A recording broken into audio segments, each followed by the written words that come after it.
Bu cənab prezident İlham Əliyev necə peysərcədə də? Ay İlham Əliyev, özün çıxıb öz soska gəlinini müdafiə edə bilmirsən? Niyə blogerləri, o yaltaq blogerləri, dötə girən blogerləri danışdırırsan, ha? Həmin o yaltaq blogerciklərə tapşırıq veriblər ki, Alyona Əliyevanın üstündə olan o ləkəni təmizləsinlər. İndi çoxlar mənə deyir ki, mehman, bu blogerciklərə də cavab ver də.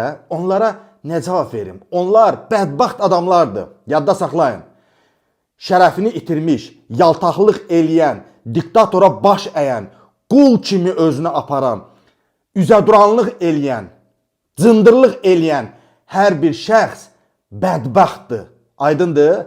Bax, həmin o blogerciklər də bədbaxt insanlardır. Onlara məcbur ediblər ki, yaltaqlanın, girənlik edin. Həmin o blogerciklər niyə o vaxt soxublar içinə? Bilirsiniz ha vaxt? İlham Əliyev qadın jurnalistlərimizi həbs eləyib, türməyə göndərib. Niyə o vaxt susublar? Bax, o yaltaqların videolarının altında, şərhlərdə yazın da.